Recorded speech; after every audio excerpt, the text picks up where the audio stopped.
Emily was always something of a mystery to her family. Always very quiet and thoughtful, she never had the childhood exuberance of an 11-year-old should. In school, her natural reservedness made it very difficult for her to form any friendships with other children.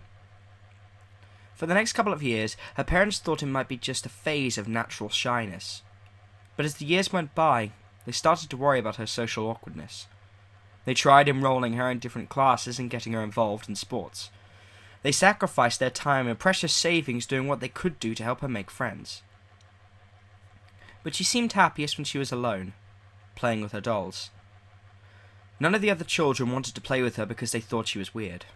And deep down, Emily's parents felt it too. There was a certain oddness to her, a mix of adult seriousness and emotional detachment.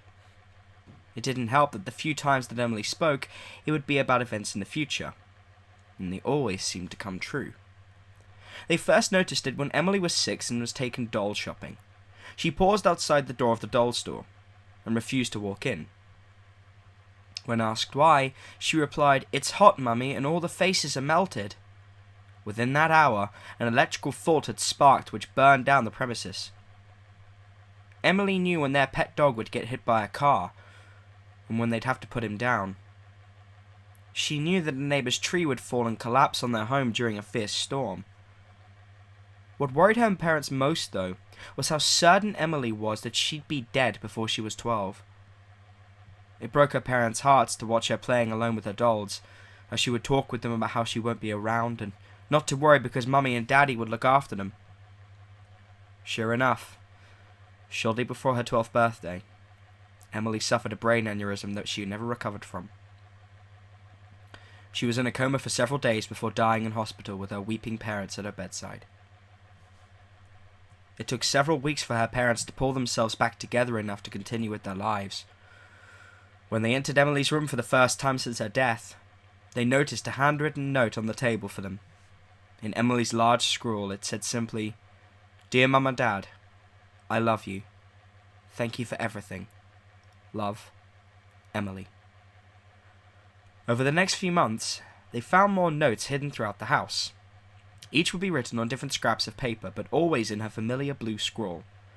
Under a dollhouse, "Dear Mum and Dad, sorry I couldn't stay longer. Don't blame yourselves. It's not your fault. Love, Emily." On the back of the wall of the closet, "Dear Mum and Dad, Dad, I miss your bedtime stories. Love, Emily." Behind cereal boxes in the pantry, "Dear Dad, Mum loves you very much and worries about how hard you work. Spend more time with her. Love, Emily." In an old briefcase, "Dear Mum and Dad, sorry I didn't say I love you enough. I always have and always will. Love, Emily." Knowing she was going to die, Emily had hidden dozens of messages for her parents to find over the years as reminders of her, saying all the things she couldn't seem to when she was alive. Each note her parents found was treasured and lovingly collected and stored in a heavy wooden box. But there was one note they found that seemed out of place.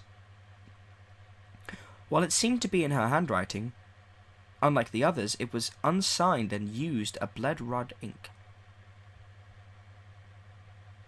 On it was simply written, "Uncle Scott." Puzzled, they added it to the box. At the exact moment Uncle Scott knocked on the door to check on them. They smiled and put it down to coincidence. Until a few weeks later when they discovered a second note in the same red ink, "Bad man." Feeling uneasy, they double-checked the locks on their doors that night. In the morning, they found their back door lock broken. It was only the chain lock they had secured that stopped whatever intruder from getting in. A few more weeks pass, and they uncovered the next red ink note behind a photo on the mantelpiece. On it was written, "In my room." Curious, they went to Emily's room and searched. Since Emily's death, they had carefully cleaned and maintained it to be exactly the same as when Emily was alive. They thought they had checked every corner for notes.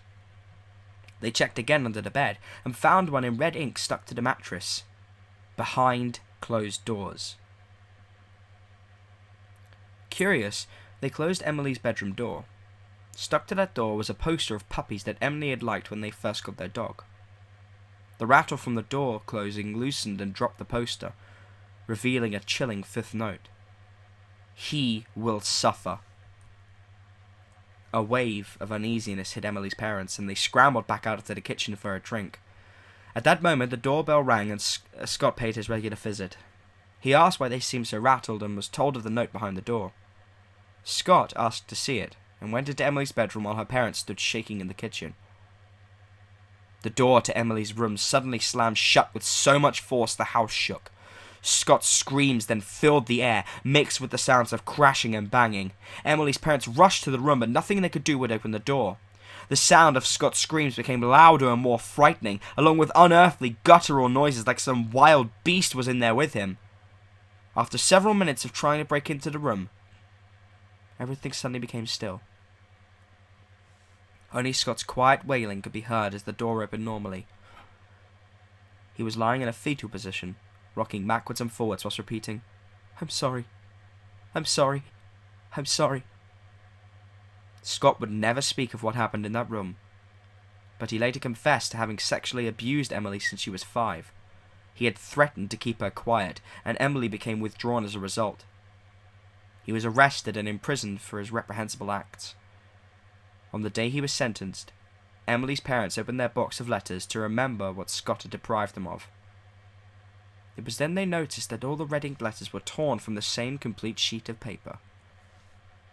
Uncle Scott, bad man, in my room, behind closed doors, he will suffer. It's been several months since that day, and no more notes have shown up. Emily's parents have found some level of comfort and closure to their grief. Until a few days ago, when they found a new note, under a rug, in red ink. 3 words. See you soon.